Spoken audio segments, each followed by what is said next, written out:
안녕하세요. 알약톡톡2의 가혜란입니다. 영화 인사이드 아웃을 보면 5가지 감정을 의인화한 캐릭터가 등장을 하죠. 기쁨, 슬픔, 분노, 소심, 까치. 우리 모두가 가지고 있는 감정들인데요. 이 5가지 감정 이외에도 우리가 누구나 가지고 있고 꼭 필요한 감정이 있습니다. 바로 공포입니다. 이 공포 누구에게나 꼭 필요한 감정이지만 지나치면 병이 되기도 한다는데요. 오늘 알약톡톡2에서는 공포증에 대해서 자세히 이야기 나눠봅니다. 정신건강의학과 임세원 선생님과 함께합니다. 안녕하세요. 네, 안녕하세요. 네, 선생님, 공포증에 대해서 살펴보기 전에 우선 공포란 의학적으로 어떤 감정인가요? 이제 공포는 불안의 연장선상에 있는 건데요. 이게 불안이라는 거가 이제 어떠한 스트레스 상황이 있을 때 그거와 관련되어서 경험할 수 있는 불쾌한 정신적 또 육체적 그런 어떤 경험들의 총합을 의미하는 거라고 할 때 불안은 조금 더 좀 이렇게 모호한 특성이 있는 반면에 공포는 그 구체적인 대상이 있고 그러한 걸로 인한 그 신체적 정신적 반응이 조금 더 이렇게 강하게 나타나는 그런 상태라고 이해하면 됩니다. 네. 단순하게 봤을 때는 공포는 부정적인 감정인 만큼 느끼지 않으면 더 좋지 않을까라는 네. 생각도 하거든요. 그런데 우리가 이 감정을 꼭 느끼는데도 이유가 있을 것 같아요. 그럼요. 이거는 이제 생명의 유지를 위해서 반드시 필요한 그런 반응이거든요. 예를 들어서 이제 인류가 이제 원시 시대에 이렇게 야생에서 생활을 할 때 갑작스럽게 뭐 커다란 뭐 곰이나 사자 같은 걸 만났으면은 맞서 싸우든지 도망가든지 그래야 될 거 아니에요. 근데 그러한 상황에서 즉각적인 반응을 할 수 있도록 만들어주는 가장 원초적인 감정 반응이 바로 공포인 거죠. 이게 감정 반응은 공포로 다가오고 실제로 신체적인 변화도 일어나는 건가요? 그럼요. 이게 이제 우리가 어떤 위협 상황에 처해 있다고 하게 되면 바로 즉각적인 대처를 해야 되기 때문에 심장은 이제 빨리 뛰죠. 신체 그 각각 여러 부위에다가 더 많은 혈액들을 이제 보내줘야 되니까. 그리고 또 이제 뭐 땀이 나고 이러는 것들도 물론 이제 요즘은 좀 덜하긴 하지만은 현대인들은 다 옷을 입고 있기 때문에 그렇긴 하지만 원시 시대라고 하게 되면은 몸에서 땀 같은 게 나게 되면은 이제 커다란 동물한테 붙잡혔을 때도 미끌미끌하면 좀 더 도망가기가 쉬웠을 거 아니에요. 네, 그런 어떤 이제 진화론적인 측면에서 이러한 그 정신적, 신체적 반응들은 다 이렇게 어떻게 보면 유래가 있는 거죠. 그렇죠. 생명의 안정과 유지를 위해서 그럼요. 꼭 필요한 감정이 공포이고 그와 함께 동반되는 신체적 변화가 있는 것인데 공포일 때는 그렇다면 꼭 필요한 것이지만 이 공포증일 때가 문제인 건데 어떤 차이가 있는 건가요? 이제 굉장히 중요한 질문이신데요. 이 공포는 필요한 거긴 하지만은 그것이 부적절하게 나타나고 또 그 반응의 정도가 너무 과해서 그 사람의 어떤 이제 보편적인 일상생활을 하는데 지장을 줄 수 있을 정도로 하게 되면 그때부터 이제 병이 되는 거죠. 지금부터 공포증이란 무엇인지 좀 더 자세히 살펴보도록 하겠습니다. 여기에 공포 때문에 내원한 환자들이 의사로부터 각각 어떤 공포증인지 진단을 받았는데요. 과연 어떤 공포증이었을까요? 첫 번째 상황부터 살펴보시죠. 어떻게 오셨나요? 어릴 때 발표를 하다가 웃음거리가 된 적이 있습니다. 그 뒤로 사람들 앞에서 발표만 하려고 하면 심장이 빨리 뛰고 말도 더듬고 얼굴도 빨개집니다. 선생님, 저는 대체 왜 이런 건가요? 당신은 사회공포증을 가지고 있군요. 네, 사회공포증이요? 네, 선생님, 첫 번째 환자는 사회공포증이 있다고 진단이 내려졌는데요. 사회공포증 정확히 어떤 것인가요? 사회공포증은 말 그대로 사회적인 상황에서 과도한 두려움을 느끼고 그로 인해서 이제 사회적인 상황을 반복적으로 회피하게 되는 그러한 공포증의 한 종류인데요. 특히나 이제 현대 사회처럼 자기 주장을 해야 되고 또 대학생이랑 발표를 해야 되고 이래야 되는 상황들에서 자꾸 위축되기 때문에 우울증이 동반되기도 하고 또 이런 형태로 나타나게 되죠. 사회 상황이라는 건 아무래도 남 앞에 나서서 발표를 한다거나 어떤 행동을 할 때 제약이 많이 따르는 건가요? 남 앞에 드러나게 되는, 자신이 주목받게 되는 그런 사회적 상황도 있지만 남들은 전혀 주목을 하지 않는데 본인만 불편하게 느끼는 그런 것도 있습니다. 예를 들어서 이제 결혼식에 참석하는 거. 사실 결혼식에 하객으로 참석한다고 해서 누가 뭐 관심을 가져주거나 그럴 것도 아닌데 그렇죠. 주인공이 아니죠. 그렇죠. 그냥 남들 앞에 자기가 존재가 드러나게 된다는 것만으로도 가도 두려움을 느끼고 불편해져서 아예 이제 사람들이 있는 사회적인 상황 자체를 다 피하려고 하는 그런 심한 경우도 있을 수가 있죠. 사회공포증이 나타날 때 증상으로는 어떤 것들이 있을까요? 그러니까 이제 여기서 이제 뛰쳐나가고 싶은 이 상황을 회피하고 싶은 마음밖에 들지 않으니까 그냥 그 긴장하고 전전긍긍하는 이런 어떤 이제 모습들을 보이게 되고, 신체적으로는 앞서 말씀드렸던 것처럼 뭐 가슴이 두근거린다든지 손이 떨린다든지 목소리가 파르르 떨려서 발음을 제대로 못한다든지 얼굴이 붉어진다든지 뭐 여러 가지 현상들이 나타날 수 있죠. 그런데 이런 상황이나 증상으로 봤을 때는 좀 내성적인 경우에도 이렇지 않을까, 경계가 좀 모호하지 않을까라는 생각이 드는데 차이는 어떤 걸까요? 근데 이제 이게 사실 같은 거의 연장선상에 있습니다. 수줍어 하면서도 뭐 학교도 잘 가고 친구도 어느 정도 사귀고 직장 생활도 하고 있고 이렇다라고 하게 되면 그거는 그냥 수줍어하거나 내성적인 성격을 가진 사람이 되는 거지만, 그러한 것들이 과해서 자신의 생활을 할 수가 없고 학생인데 학교를 못 나가겠고 직장인인데 이제 뭐 출근을 하지 못하겠다든지 이렇게 되면 그때부터 이제 병이라고 해야 되는 거죠. 실제로 내가 생활을 하는데 제약이 생긴다면 그때는 병이라고 볼 수 있는 거네요.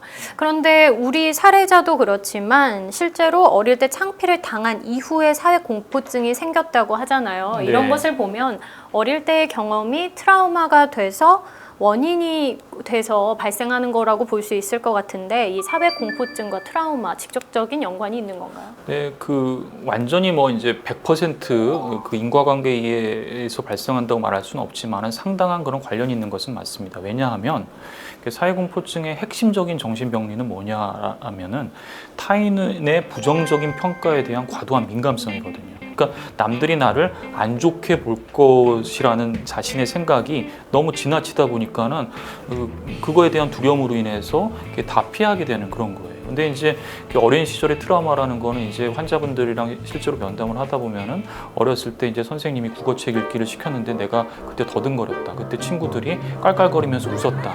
그때 그 기억이 아직도 생각이 난다. 뭐 이런 식인 경우가 있거든요. 그게 이제 남들로부터 어떤 사회적인 상황에서 부정적인 평가를 받았던 그런 기억들이 굉장히 오랫동안 머릿속에 남아있는 사람들이 또 이제 원래 수줍었던 성향, 개인적인 성격 특성 이런 거랑 맞물리게 됐을 경우에는 사회공포증의 발병과 연관성이 높아지겠죠. 네, 이게 복합적인 원인이긴 하지만 이때 좀 의문이 드는 것이, 말씀하신 것처럼 뭐 타인 앞에서 부끄러운 경험이 있다라는 건 실은 누구나 한 번 이상씩 다 있을 텐데, 어떤 사람은 아무렇지 않고 어떤 사람은 사회 공포증으로 발전할 수도 있는 거잖아요. 네. 어떤 차이 때문인가요? 이제 그 정신과 질환이라는 것들은 사회공포증뿐만이 아니라 모든 질환들이 어느 하나의 이유가 아니라 그 사람의 어떤 이제 유전적인 특징, 그다음에 사회적인 경험, 부모로부터의 양육 방식 이런 식으로 이제 굉장히 많은 요인들이 관여하기 때문에 어느 하나만에 의해서 막 콩 심은 데 콩 나고 파 심은 데 팥 나듯이 이렇게 설명할 수가 없는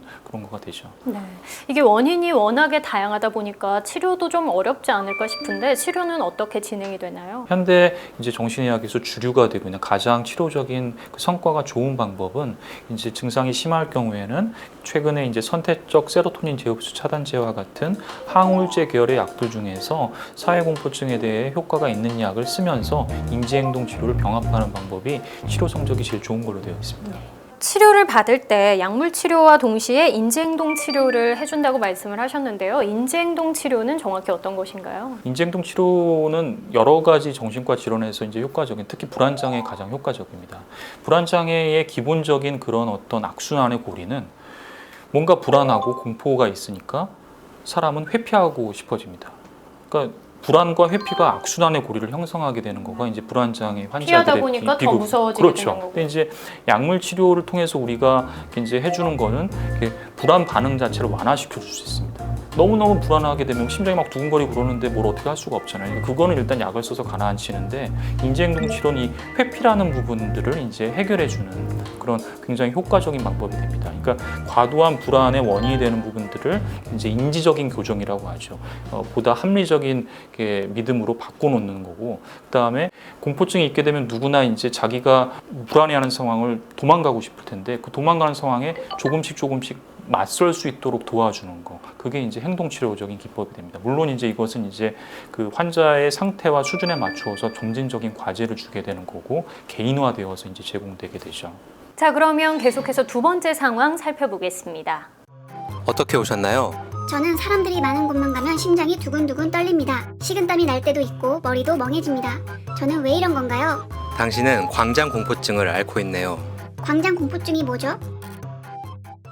네, 두 번째 상황은 광장 공포증인 건데요. 광장 공포증이란 무엇인가요? 광장 공포증은 이제 특정한 장소나 상황과 관련된 공포증인데요. 예를 들어서 이제 굉장히 사람 많은 군중 속에 있는다라든지 아니면 도움을 받기 어려운 그런 이제 넓은 공간이라든지 아니면 대중교통을 이용한다든지 뭐 이런 어떤 특정한 상황들에서 지나친 두려움을 느껴서 심한 경우에는 거의 이제 외출조차 하지 못하고 집 안에서만 생활하게 되는 그런 분들이 있습니다.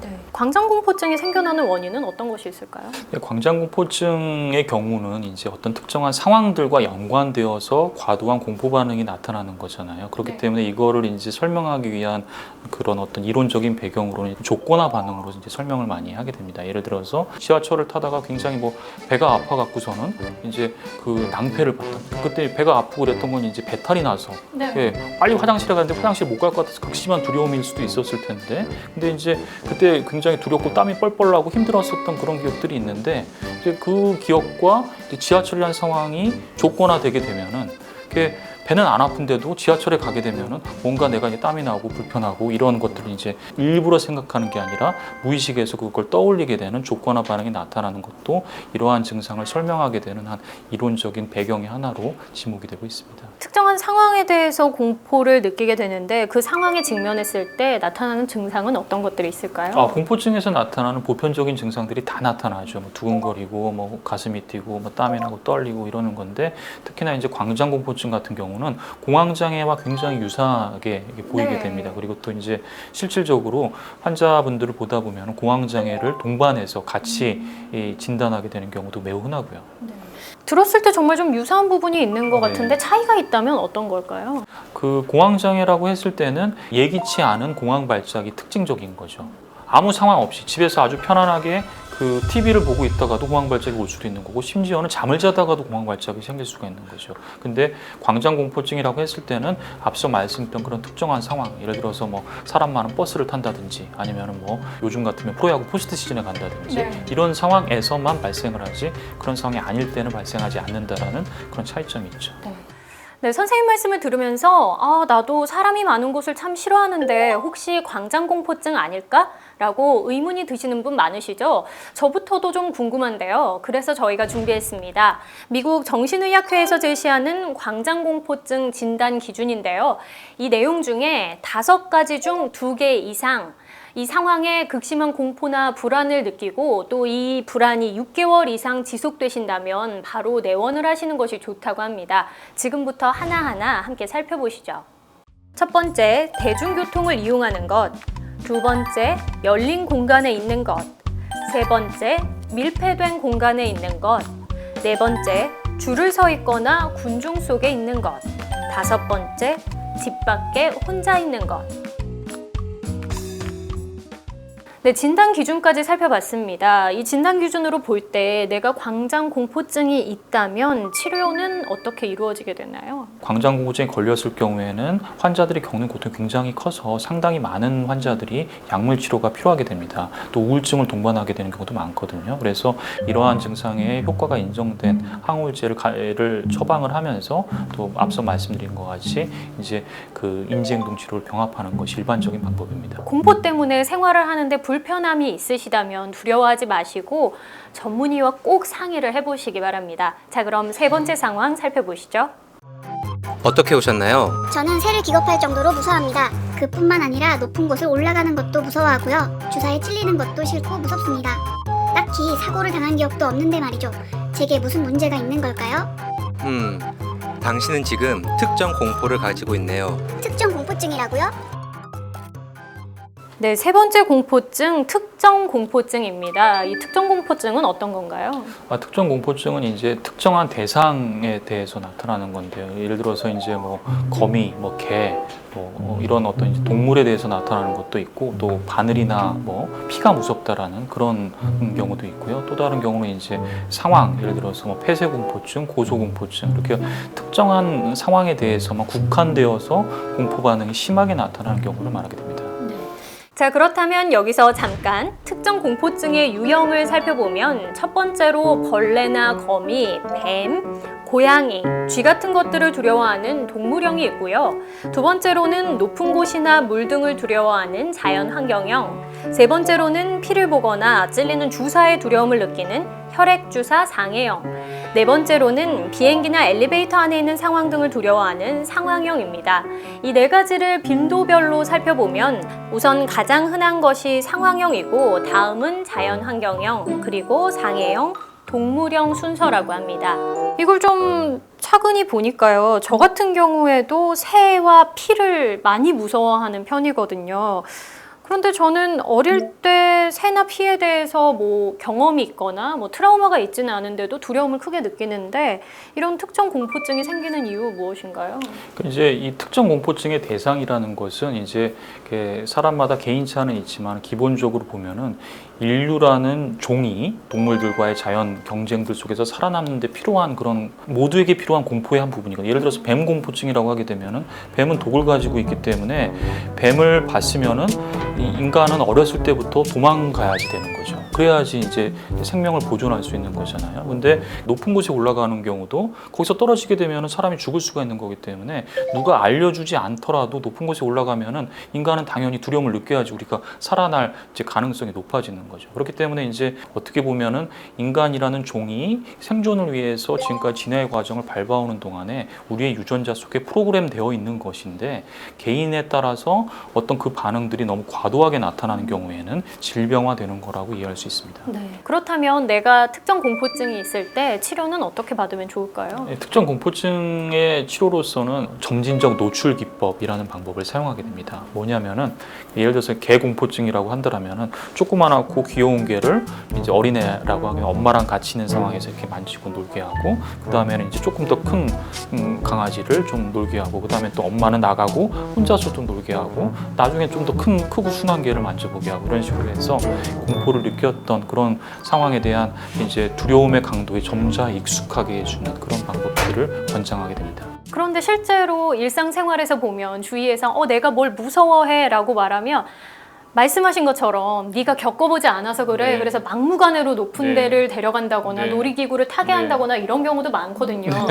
이렇게 노출시키는 것도 좀 도움이 될까요? 네, 그런 것도 있습니다. 이제 그 홍수 기법이라고 하죠. 그러니까 피하고자 하는 상황에 한꺼번에 완전히 노출시켜 갖고서는 막상 해보니까 별거 아니네라고 느끼게 되면은 이제 그런 거에 대한 두려움이 완전히 많이 가라앉을 수도 있는데, 증상이 아주 심한 사람한테 그렇게 홍수 기법 한꺼번에 너무 강한 자극에 노출시키는 것은 사실 이제 거부감도 클 뿐더러 오히려 이제 그 혐오 자극으로 작용할 수도 있어요. 너무너무 끔찍한 기억이었다. 나는 도저히 이제 앞으로는 더 이상 저런 건 하지 못하겠다. 시도도 해보고 싶지 그렇죠. 않다.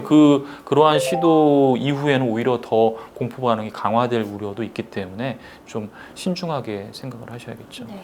약만 병원에서 짓는 것이 아니라 이런 공포증의 치료도 꼭 전문의와 상의해서 결정을 하셔야겠습니다. 오늘은 공포증에 대해서 이야기를 나눠봤는데요. 공포는 우리가 살아가는데 꼭 필요한 것이지만 내 생활에 방해가 될 정도로, 생활이 힘들 정도로 공포를 느끼고 계시다면 나는 겁이 많은가 봐 라고만 생각하지 마시고 꼭 병원에 방문하셔서 진단 받아보시기 바랍니다.